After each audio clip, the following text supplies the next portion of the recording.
economy, myth and reality. Before that, in the last 2 days, everybody is talking about Greek tragedy, the unfolding scenario in Europe. I just thought I'll take 2-3 minutes on that, and then we will come to our own economy. Everybody is, I'm sure most of you would be reading newspaper and what is popularly called Greek exit. It is also known as Grexit. Whether that would have, fundamental issue is Greek has to pay huge amount of money to ECB as well as to IMF and various other commercial bankers, and over borrowed, not in a position to pay, and there is not a possibility that they are defaulting on their debt, in which case they will be thrown out of the Europe, which will have far-reaching consequences in terms of what is popularly called the European project. Europe as a 19-member group will become 18, and then Spain and Portugal will follow soon. So to that extent, the decline of the European Union. There are other consequences. Essentially, it is being talked about as a global crisis, another thing, which it is not actually. You will see that. Fundamentally, what is happening is, this is the book which I have written, which contain all what I am going to talk or will be talking. I would strongly urge you, Uttamam is buy the book and read it. That is the best thing. The much better thing will be to buy the book. Whether you read it or not, I cannot. My own students even, I can't ask these days to read anything. So, but you should buy the book if you want to, because it contains elaborate versions of what we are highlighting. This is what has happened actually in the global economy. It's very simple. If you go back in 1990, the G7, I think most of you would have heard about G7, am I right? Can I assume? Okay. G7 had approximately 51% of the global GDP. On the purchasing power parity basis, adjusted for inflation, forex fluctuation and other things. The emerging markets had approximately 36%. Emerging primarily 4 countries, India, China, Brazil and Indonesia. These are the 4 major markets in terms of number, in terms of quantity and other. So that was the picture in 1990. Now if you come to 2014, 2013 and 14 are 2 critical years. We will come to that. 13 is, if you come, the G7 is having a share of 36%. Now G7 has become G20. When you are in a crisis, what do? You add more people to your group. Very simple. So the per capita blame will become lesser. Am I with you on that? So G7 was in crisis, so G made it into G20. India is also now part of G20. So we can be very proud that we are global now. Right? Not that we are in the main dining table. Our PM is given a stool and asked to sit in the side, in this side. The main dining table is still those 7 countries. But they have, their share is 36%. The emerging market share is 52%. And if you forecast for another 5 years, around 2020-22, the share of G7 will be something like 25%. So that is the crisis. That's not a crisis for us. Let's be very clear. That's a crisis for G7. But we also jump and say crisis, because we want to be part of global. And everybody is telling crisis, we are also in. It's not a crisis for us. It's a major, so what you can classify that as Anglo-Saxon crisis. Anglo-Saxon crisis. What started in 1820, the rise of Europe and later US, is coming to an end now in 2020. In 2008, I was interviewed by a business channel. One girl asked me how long it will take to recover. I asked what to recover. She told, what is this, sir? Everybody is big problem. When will it recover? I told this, you are talking about this European and US problem. Yes, sir. That will take 40 quarters to recover, I told her. She was very sharp and bright. She divided 40 by 4 and got an answer of 10 years. You mean 10 years it will take, sir? Normally 40 by 4 is 10. Except in exam situation, where sometime 40 by 4 become something else. So it will take 10 years. After that, I should tell you top important information. No business channel interviewed me. They thought this fellow is dangerous. Because everybody is talking about sprout, greens, things are looking up, right? Then very recently, of course, I was interviewed by the business channel. They asked me, I told 80 quarters it will take. 80 means 20 years. They will, see, I am a teacher. Normally, we don't say any bad things about people. Even if my student gets 5 out of 100, I say there is a lot of scope for improvement. I never say that you are a bad student. Nowadays I can't even tell that because he may take me to Human Rights Commission and other thing. That is another issue. Professor is telling I am a bad student. Other day one student submitted his assignment a bit late. I asked him, why are you becoming lazy? He told, sir, don't call me lazy. That is not the word to be used.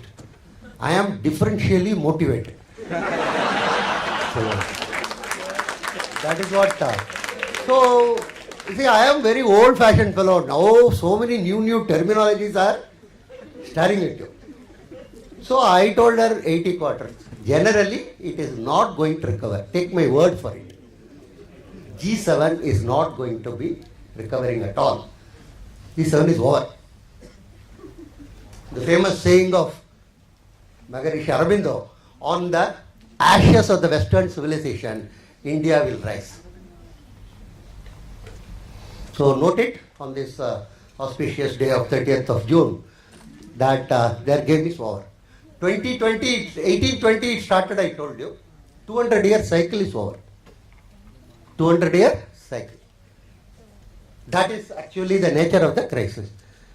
Why did they land in this? Just 1 minute we will spend on this. They are all heavily indebted countries. Some of you know about economic or finance, know about leverage. Huge amount of debt has been accumulated by each of these countries, not yesterday, for the long period of 25-30 years, cumulatively. These are all figures for around January. Now we are in July. So numbers have already gone up. US is now more than 300%. Our own Britain is more than 500% now, 550%. Our own, I call it because sooner or later I tell you we have to run that stupid country.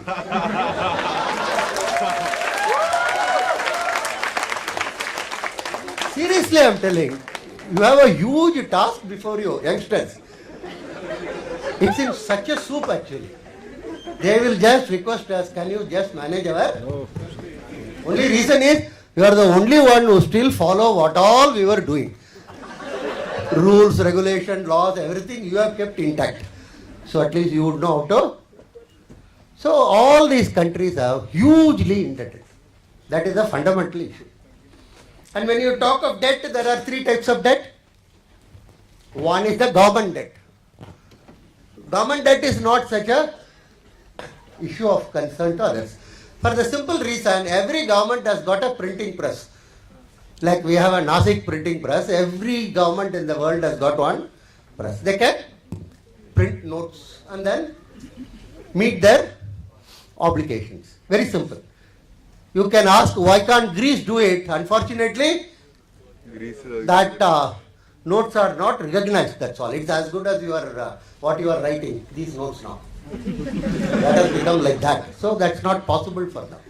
And then, unfortunately again, Greece doesn't have a euro printing press. Because of the commonality, they have made each country, you can't print excessive amount of euros. So government debt is not such a huge issue. Corporate debt is the second one. If you borrow 60 lakhs for buying a flat or something, every day you will be discussing with your wife how to meet EMI, how to, do this month. Can we cut this? Can we cut that? And if you borrow 600 crores, who will be worried? No one. Who will be worried? Lender. The banker will be worried. He will ring up my wife, how is professor, how is his health, and he'll be fine. So simple principle in finance is, when you borrow beyond a point, then you don't have to care about it. It's the lender who has to. In my own city, there is a gentleman, you know about him, right? I don't have to tell. Who was earlier in one business, he went into aircraft. I asked him once actually, he lightheartedly told me, I want both of my products to take people high. That is the basic thing. So he is moving around happily. So if you are a corporate, finally what happened? Government will come and help bail you out. That's all. What are called too big to fail, they call it. Right? And too big to jail also, these people. That's a very unfortunate thing. They are too big to jail.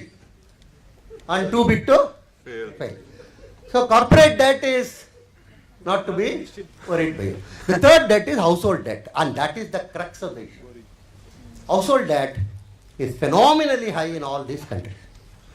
Household debt is essentially for consumption, your credit card and all the things, education, loans purposes, and house itself, mortgage on house. These are the three major components. Of that, the consumption is a very large one. Average US household has got 14 operating credit cards. Right. Everything is on credit. What are called to tum. Right. My students say, why are you telling to tum and other things, sir? Okay, we will call it as Mundan to Masan. You are completely on borrowed funds. US GDP is 17 trillion. The banks have given at a point of time 15 trillion as the limit on the credit cards. You can imagine. Now the limit has been brought down, of course, hurriedly because of these problems and crisis. Household debt is unbelievably high.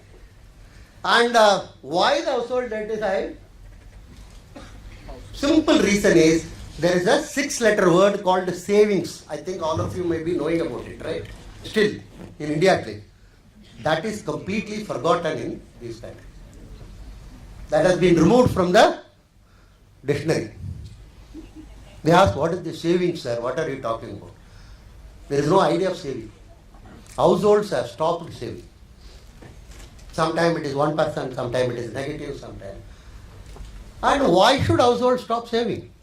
After all, they are also like us human beings and other. The fundamental issue is, family as an institution is in decline in all these countries. And why do people save? One of the major drivers for saving is family. Issues of security, issues of old age, issues of children, issues of passing on some benefits, all these things. And in the context of the decline of family, the idea of saving is gone. That's a major issue. Huge amount of increase in what are called single parent families. And single parent is a jargon used. It is actually single mother family, not single father. In all these countries. Last year, US had actually 52% of the birth are born out of a job. More than 50. It has crossed that, what are called the critical Rubicon line. New York Times says it is what is called the new normal. This is the jargon they use now. In the traditional old, in our language, we used to use the word of be to dignify these people. They are all called bastards. But now they are called new normal. It's an extraordinarily major crisis facing the G7. Sovereignty of the family is dead. That's what is happening. Why sovereignty of the family is dead? Because families have been nationalized in the last 20 years. And the government is privatized. This model won't work. By families are nationalized, I mean the entire responsibility of children out of wedlock, old age people, health issues of people, everything has to be taken care by the government. That traditionally what were being done by the families are all being slowly given to government. And that is the crux of that crisis, and that is not going to get solved anytime sooner. And among blacks, as you can see, it's much worse. 87% of the blacks birth are out of wedlock. And today it is running around 58% in UK. For every additional kid, UK government gives 250 pounds. So it is much better for mothers to have 5-6 kids, single mothers. Because working you get some 700 pounds. If you have 4 or 5 kids, you get 1000 pounds. The whole system has become unmanageable. Actually, that is the fundamental nature of the crisis. It's not some bank crisis or some yield on the bonds are coming down or going up, and those are all secondary items.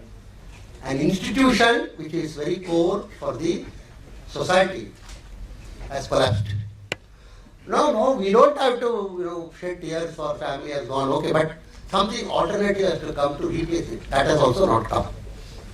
So this is the type of a situation they are in. Okay. We'll come to our own thing.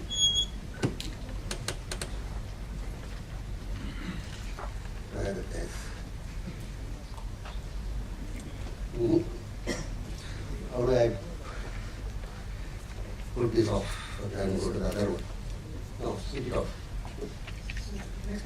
Yeah, other one is there, I will use that.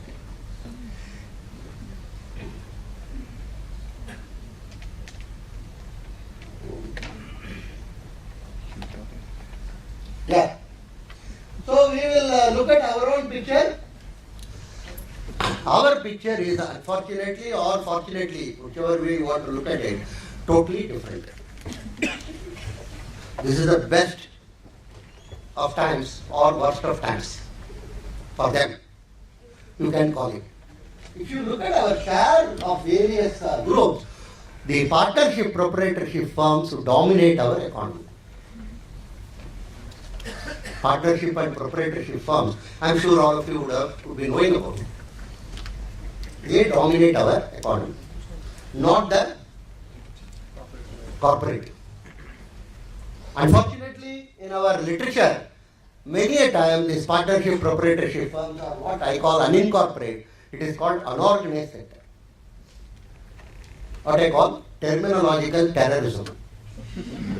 When you call somebody as unorganized, it looks as if he is disorganized. There is a woman near my home who comes at morning 6 o'clock in a two-wheeler, what you call scooty. Half the truck of vegetables she brings in that. Somehow manages. And up to night 9 she sits there, sells vegetable. Day in and day out. 365 or 366 days of the year. 2-3 days she takes off. Now I was wanting to investigate where does she come in our economy. Our eminent experts have classified her as unorganized. The lady who sits from morning 7 to evening 9. She is much better organized than a lot of multinational companies in this country. I'll tell you further, this increased my blood pressure to start with. After some 10 pages, when I went through the same literature of Central Statistical Organization, government is classified as organized. Can you believe this?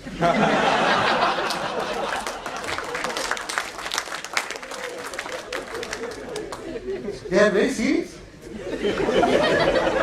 So, I asked them, why do you classify it as unorganized? Because, sir, that is how the UK and US is doing. Very simple answer. Not only that, so add salt to the wound or whatever you call it, many a time they call it residual also. India is the only country where 50% will be called residual. Why? Because in UK, in US they are something like 5 to 8%. So they call residual, which is logical. So we also call residual. I tell it seriousness, both imported models and imported experts are not going to help our country.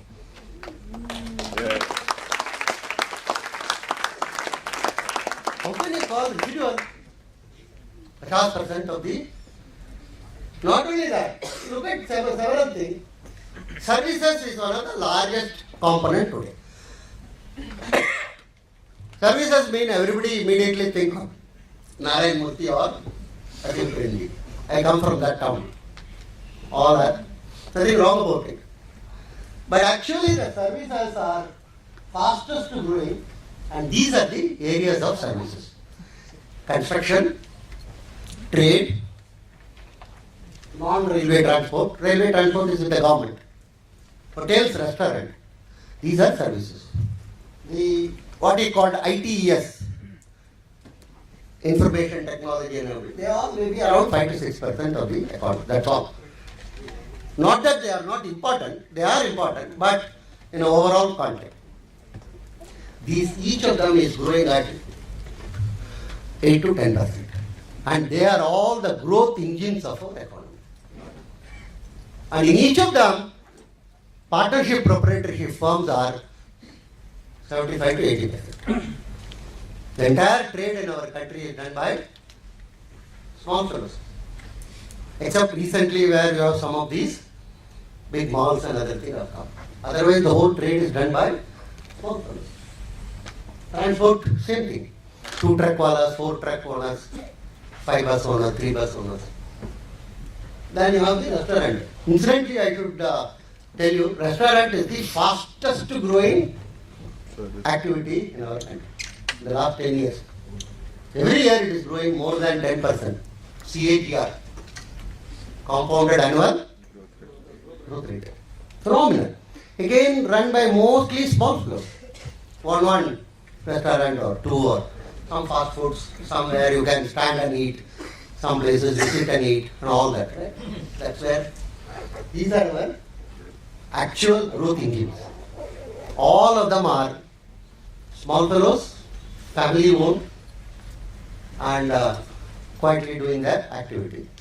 Significantly affected by corruption by government agencies, all of them.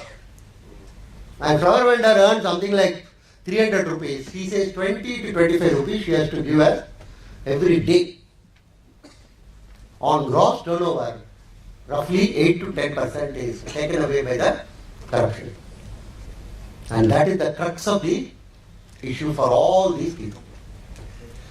Some of you might have seen what is called or heard about Shops and Establishment Act. I do not know.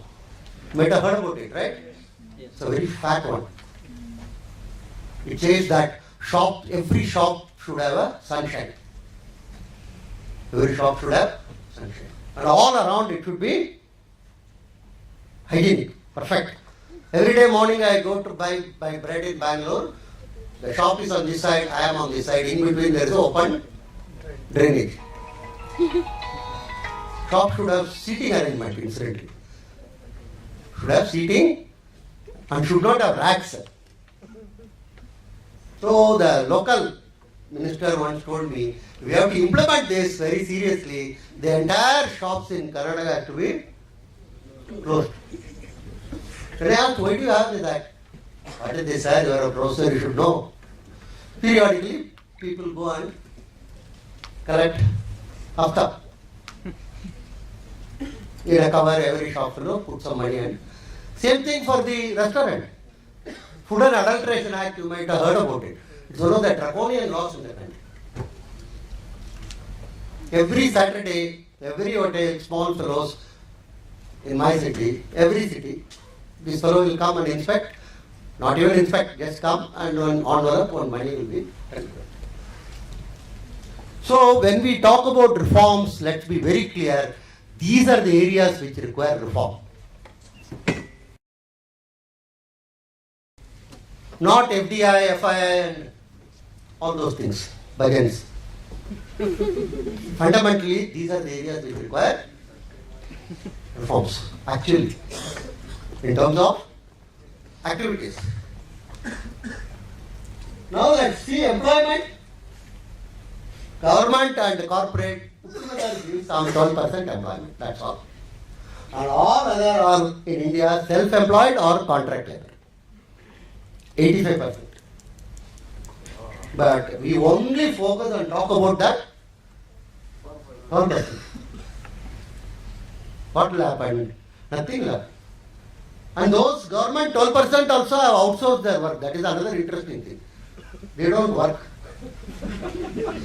That's why I use the word employment. I didn't use the word workers. Workers mean very technically difficult term. Most of the state government, central government today, work has been outsourced. I can tell you, in southern states, college teachers outsource the work. Some other fellows, electric board outsourced. 42 people have died in my state in electric board climbing the thing. None could be compensated. For the simple reason, none of them are employees. They have been asked by the regular employees to do this task. And in the process they have died and they cannot even get. Entire government work has been at local level outsourced. Actually, government is a huge racket, if you want me to tell very bluntly, today. And we don't seem to really concerned about it. More than that, in US, of course, it is the reverse. Self-employed is hardly 6 to 8%. Almost all are corporate employees there. What are called the company employees, blue collar, white collar. Another biggest, because I have been teaching stock market for the last 30 years, so I know what I am. This is another, it's a barometer, it is neither a barometer nor a thermometer, it is nothing actually. What is happening? It is not. The reality is, if you take all the shares in the share market, they won't add up to 5 to 6% of the net domestic product. They are very insignificant portion of our economy to start with. We have 8,000 shares quoted everywhere. Our finance ministers go all over the world and proudly say, largest number of shares are listed in India, more than New York Stock Exchange. Like we are first largest animal population in the world. They are very proud of it. Like that, largest number of shares are listed. But if you actually look at it, hardly 200 to 50 are traded in the market. And of that, 60% is what is called day trading. Early morning people start betting and evening they come out of it. It's not something which affects every individual or every household or something. The number of people who are involved in that is very, very small. People don't save in the share market. If you look at it, the household save largest portion actually. Government sometimes save, sometimes nothing. Private corporate also, some small one. Largest savers are households in India compared to what we saw earlier. And household saving of the, overall we save 32 to 36%. 80% is by household. So, housewives in India are the fundamental and primary reason for our economic growth. Let's be very clear about it. Somebody asked me long time before, who is responsible? I told housewives, you keep a statue of her. From Kottayam to Kohima, one lady standing like this. You know that you right? Reason for our growth. Thank you, madam. I'm serious about it. They are the ones who are, and in the context of the inflation which is raging in our country, it's a phenomenal that they say. And there is a big complaint by the white experts. You are saving too much. When we were not saving enough, they told you are not saving enough. Now you are saving too much. So there is a small group in Washington which want Indian housewives to spend. How to make them? Go to mall and spend. So wrongly they invited me also for a seminar. Sometimes I am there in a wrong place. So they told, shop till you drop. How to make Indian woman?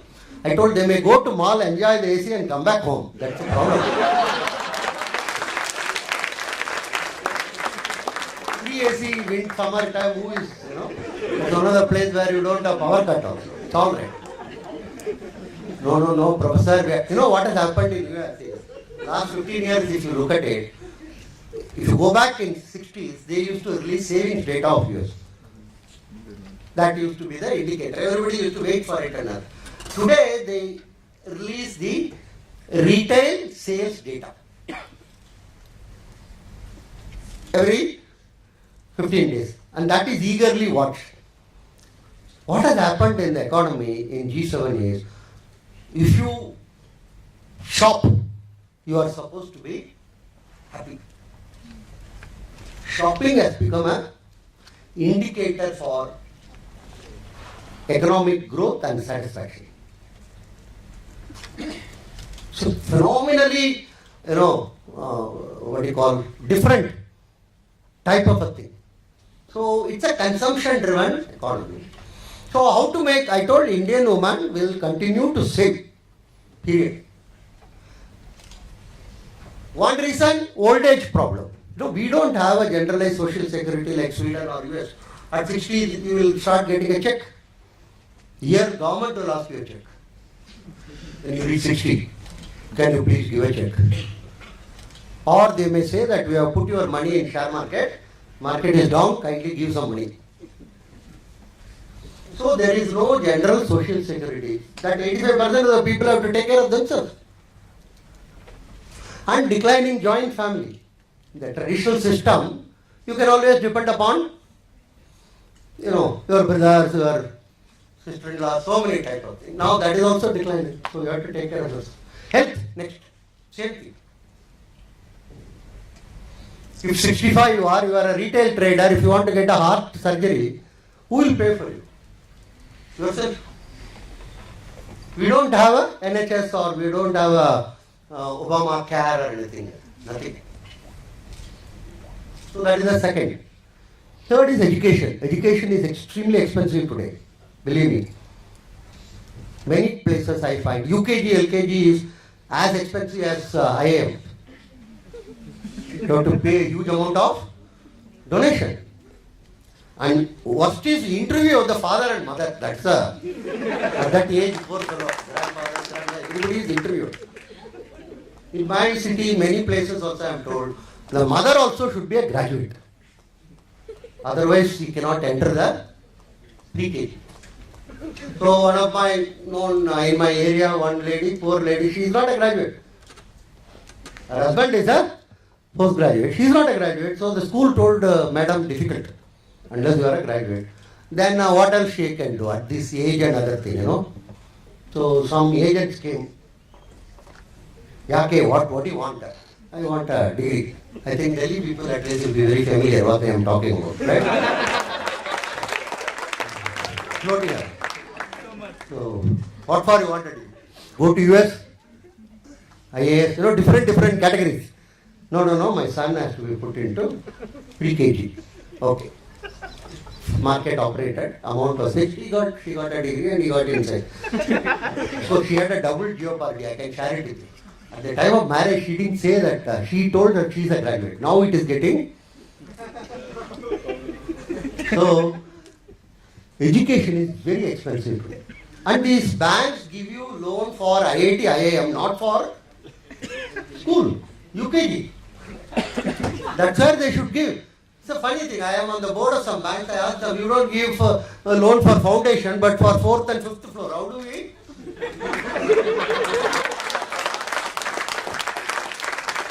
I have written, I told you, I don't know how many mails and how many I have represented to the government. you must create a educational corporation covering from LKG to PhD. And then skill formation, everything. Just like your housing finance corporation. So the bankers asked me, suppose we give it to the school children, who will? I told you, take it from the parents. Make them guarantors. At least they will be there.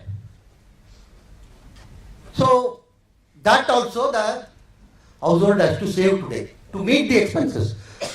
Sometimes it could be 4,000, 5,000 per month, including your transport, lunch, vagera, vagera. So where from that money will come?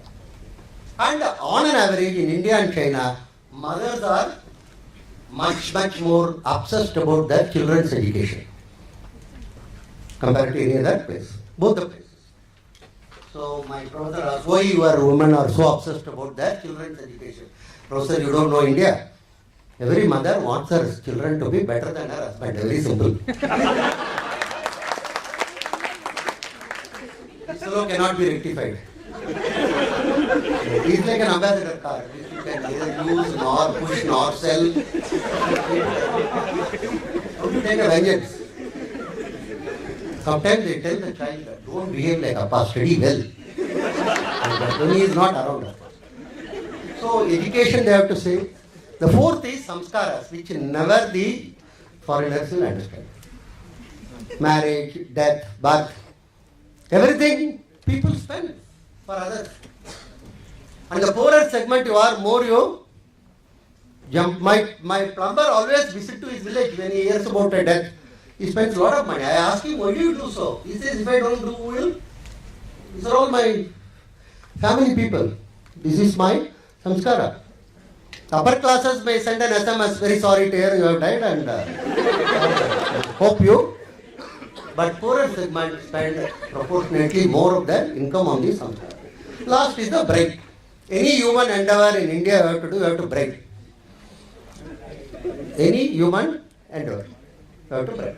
Birth certificate, death certificate, constructing a house, fixing a meter, anything, immediately you have to pay.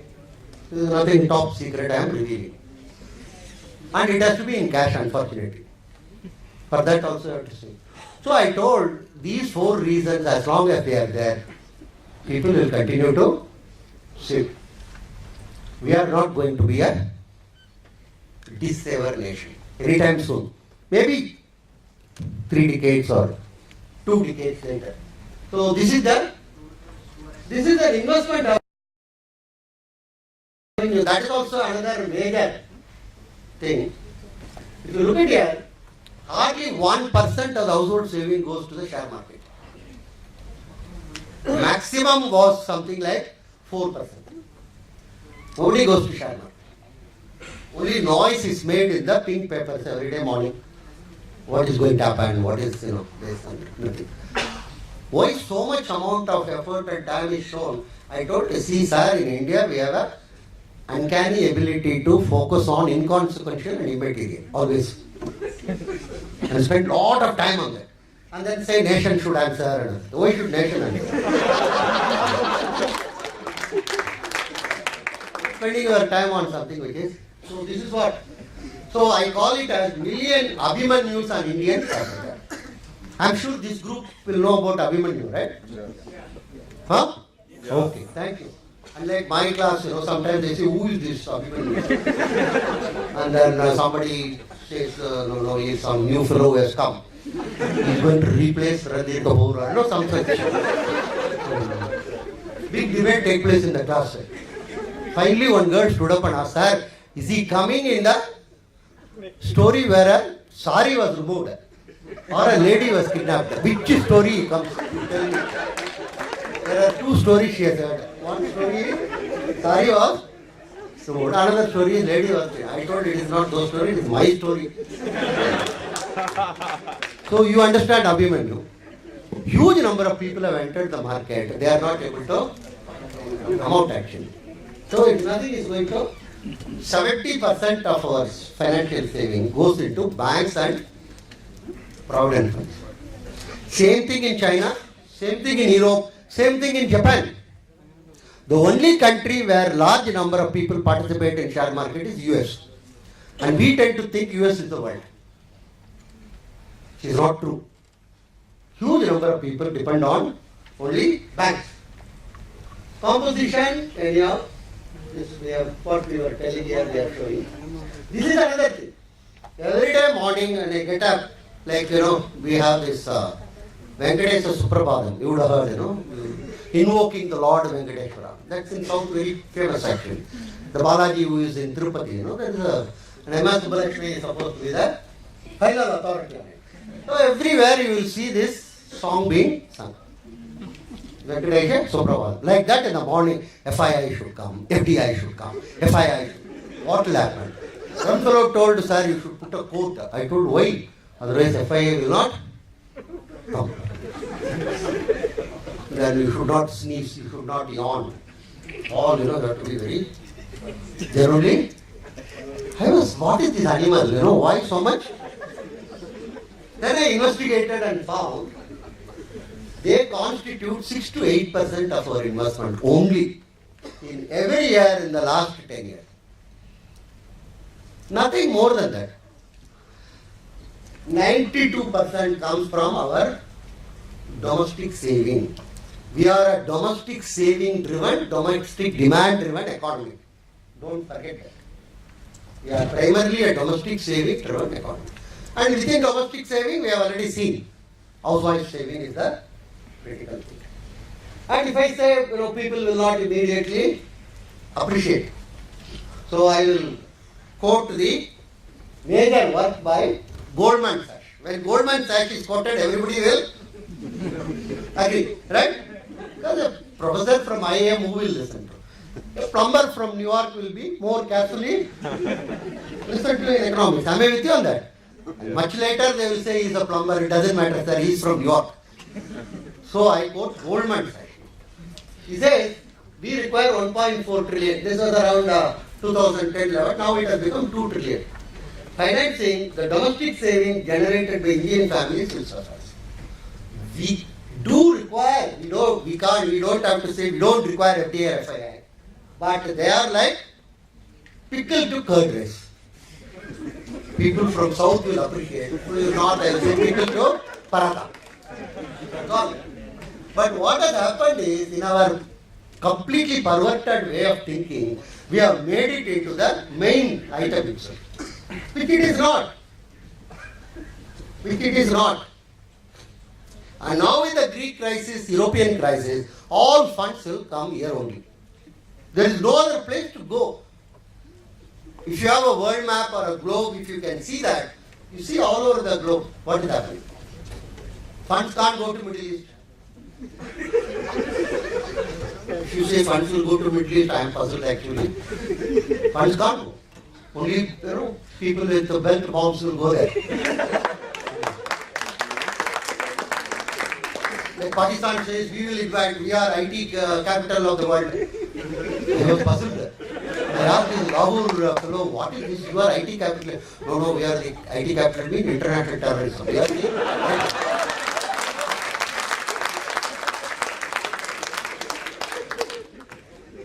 Eastern Europe, every day. So where will the funds go? You just sit tight, funds will come. Now, there is no place to go. They have to earn. And India is the only country where they can earn today. Seriously, I am telling you. Funds will not. Instead, we go on and they make it appear as if, they are doing us a favor. Which is not true. Funds will come and we have to have extraordinary political strategy in order to liberate them. He said, we welcome you, but following. Mark, you come, we will open it up. Absolutely no problem. But your Congress, US Congress should pass a resolution that entire Pakistan belongs to the land, not people. Belongs to India. Very simple. China, before they made Pepsi and Coke enter China, they told, don't talk about human rights violations. They are very serious about it. You see, in the last 15 years, as any US government department talked about human rights in China, they will not. Of course, they don't even talk about human rights in Saudi Arabia. Right. Saudi Arabia, they recommended, US recommended to be the chairman of the Human Rights Council in UN. Can you may have a more joke than this? Who are the members? Saudi Arabia, Libya and Pakistan. Crazy. So we can, there is absolutely no problem, but we should allow it on our terms. This is the problem. Which unfortunately we don't seem to be thinking at all. It's not just commerce. We must combine commerce with defense and foreign affairs, which we don't. Chinese do it. So there is absolutely this craziness of this FDI FII should go. And because of this craziness, now they are telling MAT should not be there, retrospective tax should not be there, current tax should not be there. They make it appear they are doing us a favor. Actually, they are getting a huge favor from us because the funds have to be invested here. Which funds? Primarily pension funds. 18 trillion pension funds are in such a location today because in Europe and US, people are living longer. At 60, their life expectancy is 84. 24 years they are living after 60. So those people have to be paid on a monthly basis by the pension funds. They have to earn. So they are desperate, which we are not understanding. We are again and again telling, don't sneeze, don't put a coat and, talk stupid English, something like that. Put a tie also, very important. Because in India, I tell you, you can tell a lie only with a tie. Otherwise, it will not carry you much. Right? So this is the situation. Small businesses are squeezed out of this entire thing. See, for instance, household, it is called in the RBI jargon, it is called household sector. All these partnership proprietorships for us. Their share of bank credit in 90 was 58%. And in 2010 it is only 36%. It's declining actually. In spite of big talk about inclusive growth, that and trade credit, substantial portion is met by non-bank sources. Mostly money lenders, 60% of the trade. And what is the major collateral? Gold is the major collateral. Every expert will tell you gold is unproductive and other thing. While he is telling it is unproductive, his wife will be in a gold shop. Take my word for it, sir. Gold is the most productive asset in India for two reasons. One, it is not with the government to start with. Since it is not with government, by definition it is productive. Second is, it is the security in retail trade today. Many people don't, because we always think about PLU, people like us who buy and then keep it in. No. When my flower vendor comes and takes the measure, if she has 2 bangles, I know her business is thriving. If she has no bangle, I know that she has mortgaged it for loan. Very simple. 65 to 70% is from money lender, and for whom the only source of security is gold. They don't have house, they don't have LIC, they don't have FD, nothing. So gold is extraordinarily productive in the form of a mortgage for small businesses. This has to be.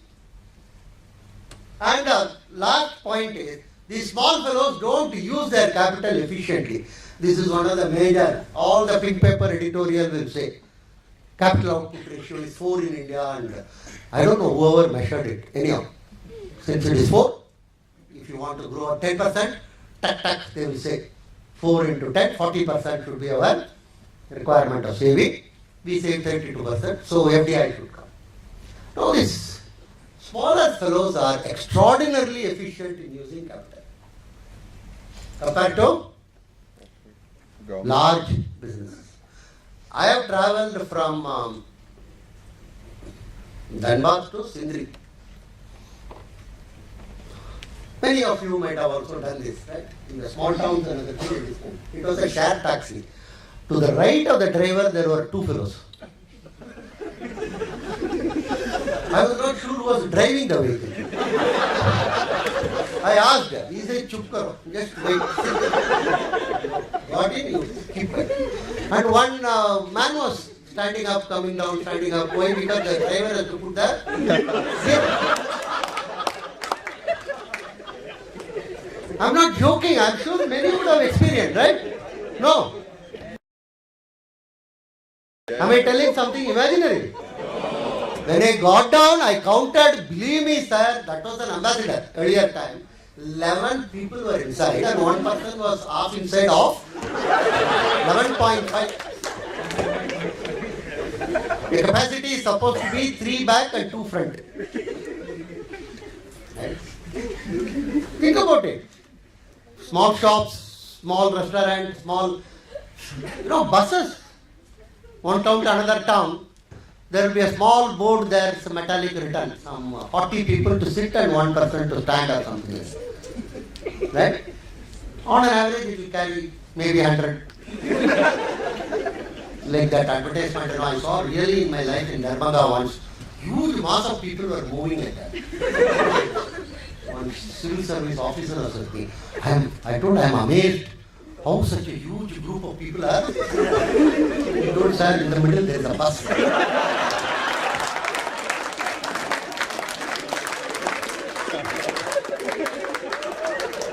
You have not seen? All around the bus, trains. This whole thing is humbug, I am telling. All these fellows who get their double doctorate from MIT and all these places who say that capital is inefficient, they simply don't understand anything. I am very serious about it. I am very convinced of it. Because they have never absolutely traveled anywhere except to one club in Delhi to another club in Delhi, read one or two New York Times article and conclude about India. We are in an extraordinarily difficult situation because we must understand our India. The reason is very simple, sir. Everybody agrees today there is a one size fit all is no more applicable. All the financial and economic model which used to be earlier called as common to the world. Now, Western experts themselves say it is not so. So they recognize that it has to be culture specific, it has to be civilization specific, it has to be based on the roots of this system. You cannot just say that what is applicable to California is applicable to India. That is the crux of the matter which we have to think about seriously. Should we evolve our own mechanisms, models to sort out our issues? Nobody denies that we have issues already. We have plenty of issues. We have hundreds and hundreds of issues. But how do we go about dealing with that? Are we to blindly, say that, okay, it was done there, so it will be done here? That I think is not appropriate. That's not going to help us also. Because we are not some faltu. Greece is what one population is 1.11 million, 1.1 crore. That's all. We are not like that. Second is we are a living civilization. 1500 years, 2000 years, go back in time there. So the legacy which we carry on our shoulder is very heavy. So we can't try to just like that, get a quick fix solution. I think it is required for youngsters and all the policy planners and other experts to think about it actually. What is our country? What is our issues? How do we go about dealing with it? So this, I think I have taken enough of your time. One more point, may be of interest to some people. RBI rates are all, just useful for discussion in the television channel. Trade credit varies from 2 to 6% per month in India. Retail. That is actually the going rate. Not the rate which people talk about 12%, 10%.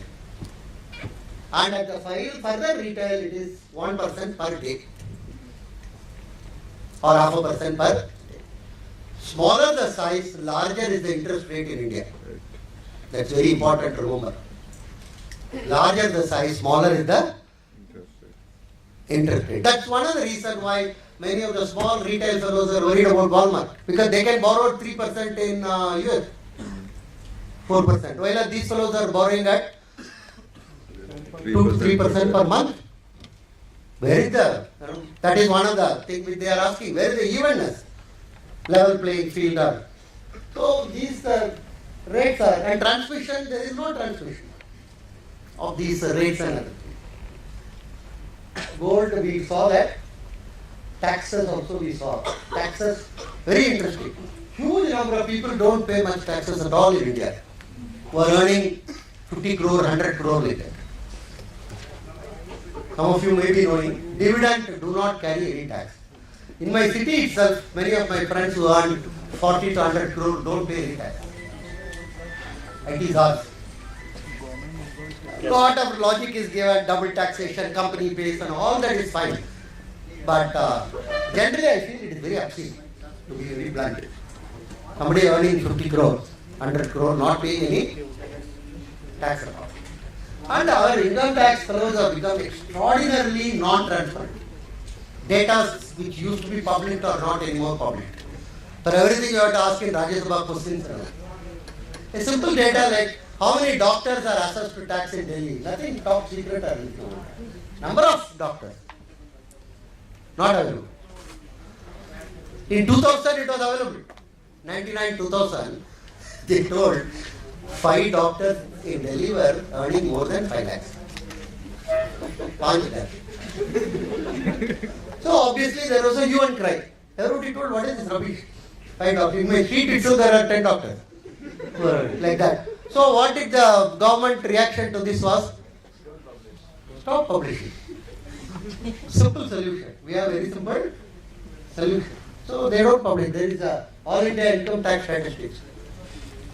I have been a one-man campaigner to get it done. Now it is all IT, it is all software, much easier.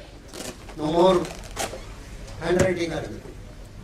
The only group which pays taxes in India are the very poor and middle class and poorer sector. Sad to say. This is okay. These are the form areas which we have to focus, I was telling. This is another interesting area. Everybody says caste is a major obstacle to our economic growth. Caste is abused, caste is, you are a casteist. When somebody says I am a casteist, that's all great. End of the world for me. This is a very simple thing to tell a person. 2 things you can tell. You are a misogynist. You are anti-human. Finished. Tell my wife what to do about it. You are anti-human or anti-oppressed. But if you study carefully, there are 700 clusters of in the country. I have visited at least 90 to 100 of them, physically, across the country, on my own. Tirupur, Namakkal, Sivakasi, Ahmedabad, Morbi, Jalandhar, one can go on listing. Each of them, believe me sir, is a caste cluster. Each of them is a caste cluster. Caste is the largest social category, which facilitates risk-taking, which accepts failure, which comes forward to encourage in the case of failures, which provide credit, which provide also employment to the others in that group, and expansion of market, which has hundreds of things can be told. Again, if I say, people will say, World Bank, very important. 2002, page number, everything I have given. They have written a huge article about Gounder, South Tirupur developed in South. Right? World Bank itself. Nowadays I don't tell anything, I will send it to them actually. And then ask them to send it back. So people will accept it. If I say who is going to, so I send it to my professor friends in Washington or Miami. You kindly write it. And then I can talk about it. Miami professor itself is telling you, spirit. Miami may be one of those, Tamar colleges. Tamar college, you heard of Tamar Law College, right? Where you get degrees for. Maybe in that, but it doesn't matter. It should be anyhow World Bank report. Not only in India, outside. Antwerp, there is an Amsterdam, small town, diamond center. A small group called Palanpur Jains controls 70% of the diamond business. Now, earlier Jews used to control 80%. So Wall Street Journal wrote a very interesting article in Antwerp, based on Antwerp. This is the first time Jews have been defeated in business without violence by our Gujarati Jains. It's a factual. Nothing. You go to Antwerp, it will be in some restaurant, there is something called one board will be there, Jain food. Where? Amsterdam. India you may not get, but there it is. Jain food. Because the guests are significantly like that. So everywhere you find caste clusters have done phenomenally well. It's a major social capital, believe me. And it is important for us to recognize it. We will not do it. And I am very unpopular for telling it. Let me share it with you also. Because immediately people will say, what is this for? Our aim is to abolish caste. I told from Lord Buddha to E.V. Ramsa Vinayakar, 2000 years people have tried. Nothing has happened. When rail engine came to India, I should know Nawab Vinodini, that famous Bengali paper, and in South Sarar, they wrote so much. The introduction of trains will completely abolish caste. Spirit. Great invention of the modern man. Because you don't know who is sitting next to you. Trains came, bullet trains came, speed trains came, Duranto came. This fellow is. Then internet came. Lot of articles. Internet will abolish. Now you go into internet, more caste groups in the internet discussing with each other. I'm not just bluffing. You go to that. I found out there are some 36 categories of Yadavs from the internet. Each has got their own intricacies. One fellow says sixth day they close their funeral. Other fellow says 12th day. So there is a difference. So food habits, dressing habits. And now the worst part of the internet is people are researching, going back to the roots. So this is not, this is very, very good. I am also, I am also against caste. I can tell what is there. Nothing happens. This fellow, I tell you see, you want to demolish something, funny things happen in India.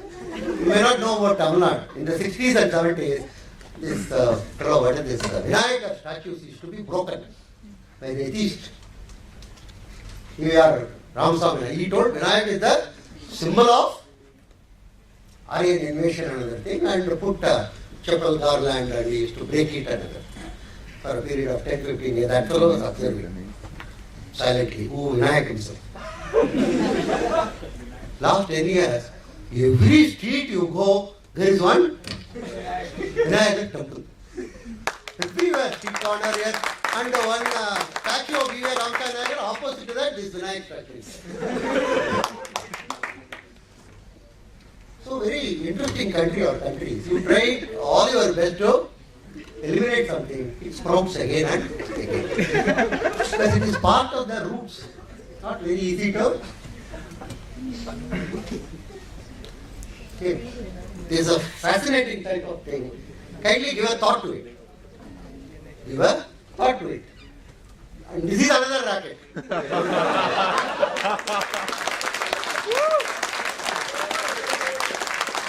They are all developmental mentors. I think you know about it. I don't have to spend a lot of time on this. They are acting as development mentors. Everywhere. See, my teacher, Manmohan Singh, very soft spoken person. I think you will agree. Meantime, he was not even speaking. Actually. When he went to Japan, he took a translator with him. I was puzzled. I wrote an email to him. Why do you require a translator for silence? Since he was my teacher, I take some liberties. Anyway. So he says, who? Manmohan, see, something what he says is, you have to take it. Because he is not a man known for what he calls this type of he says, February 22, Science magazine, he says, American NGOs are funding the protest against KNPT nuclear plant.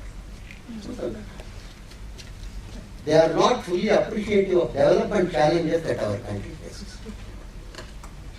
So this whole NGO thing is now coming up. You know, it's everywhere. It is one for what is called this soul harvesting, or different names are given for that. Basically for converting. Other portion is for this agenda of development. So this is a myth for the last 20 years. And there is one biggest one nearby here. Ford Foundation.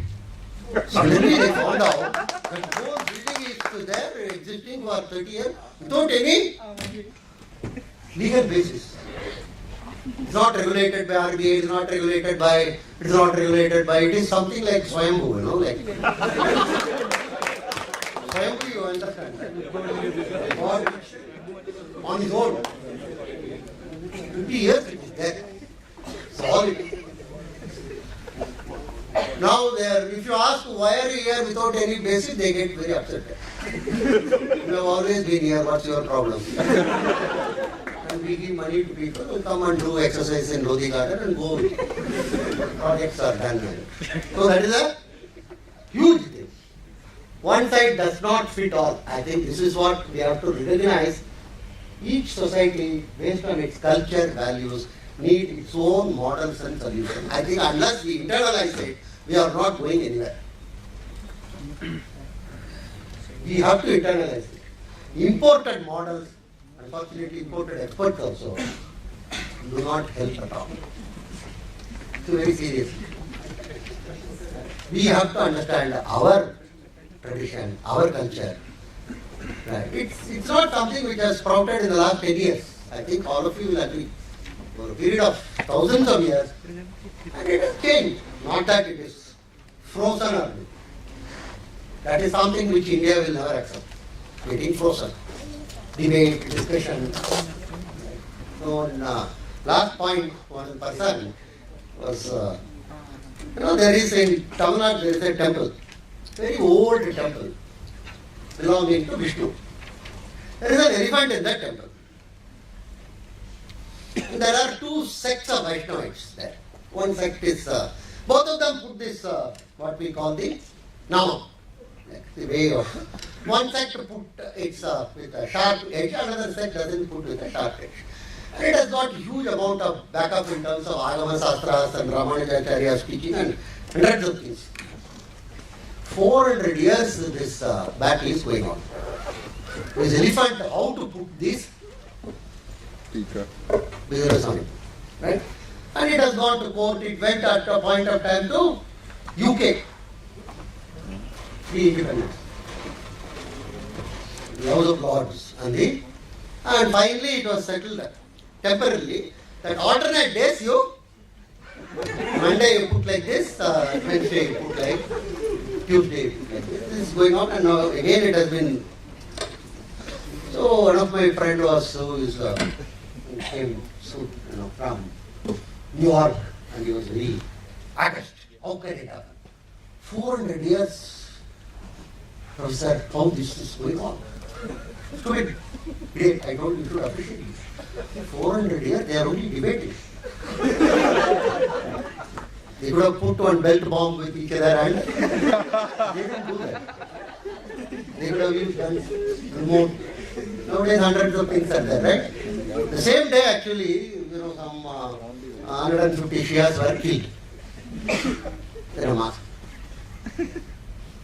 So don't try to, you should extraordinarily actually appreciate that people are discussing and debating only. Nothing wrong about it. They have not done anything. So our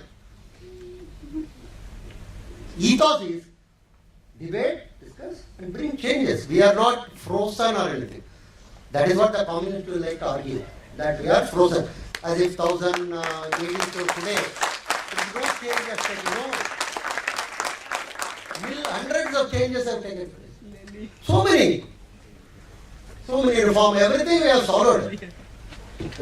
Buddha came, rebel child of Hinduism. Okay, whatever you say, we will take some percentage and take it. We didn't reject anyone. Everyone. But the problem is all of them are upset because we quietly follow it. Some portions of your thing we will, our core we will keep it up. So we are changing. We have so many, hundreds and hundreds of reformers of community and changing. Not that we are, no, we should think of ourselves as against change. That's what is very critical. We are for change. Definitely. Right? So we are, but we have to find a solution based upon our roots. Very, very important. And this is the one which I think we should think about. We should internalize it and think about it. Right? Are we to just go around? And those solutions are not working. As I told, Europe is in the verge of collapse. There is a huge amount of movement against migration. And coincidentally, significant portion of the migrants in Europe are Muslims. Somalia, Syria, Iraq, every country. And every day in ships, thousands and thousands more are coming. Europe is sitting on a time bomb. I won't give it more than 3 years. And only one point you remember, all the conflicts in human civilization always originated in Europe. No conflict originated outside. It originated in Europe and spread to all over the world. World War was between England and Germany. Unfortunately, Indians were dying in Singapore. So, Europe is on a fuse.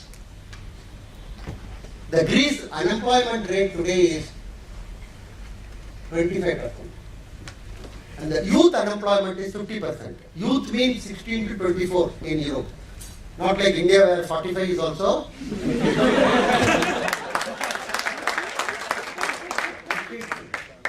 And that is a very volatile age. So we have to be extraordinarily careful in order to leverage our strength, in order to come out of all these issues on a major successful basis. And I am sure the youngsters who are attending the boot camp would be pioneers in this, in solving many of our trials and problems. Thank you very much.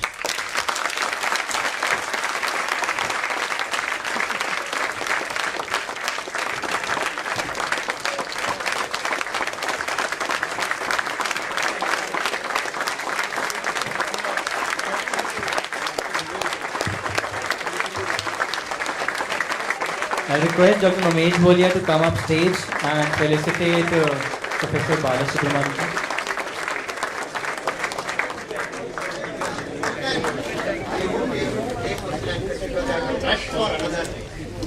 That is my dream. From airport I came here directly. So what I will do is, you have my Gmail address, easiest, rvaidya2000.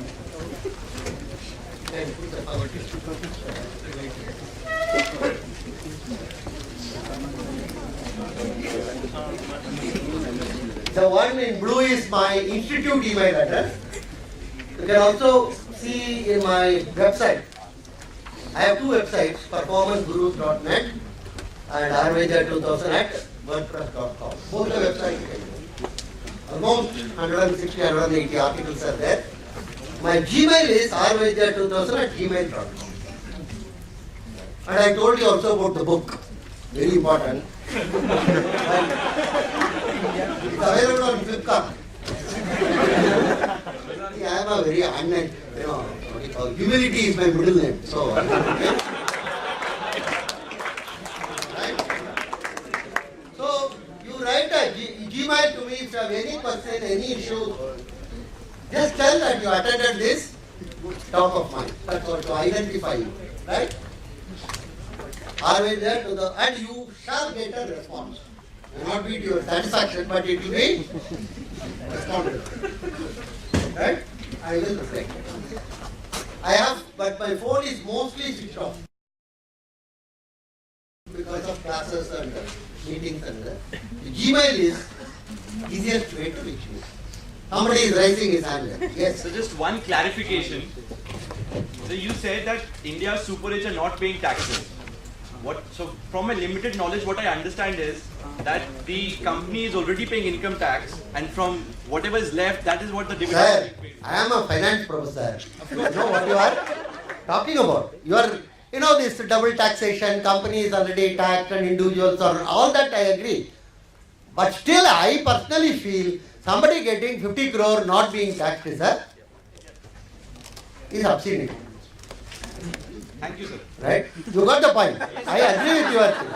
But if I get 50 crore in hand and I am not being taxed for that, I think that's not a. Well, as you see, small fellows, when they buy a matchbox for 1 rupee, they are taxed 10 paise. Right? Small, average fellow. And the middle class like me, it is taxed in the sense it is deducted at source. You don't even have a mechanism of evading taxes. How do you do it? What I mean to say is, technically, I am not arguing at all. I am only telling in a country like ours, right? You can't say I will earn 40 crore and company has, incidentally, company pays only, hardly 15%. If he has paid, he would have paid 30%. Let me not go into all that. Point is, I feel, the better off section should recognize that it is important for them to share it. Right? That's only. On their own. So, Gmail I have given. And wish you all the best. Wish you all the best.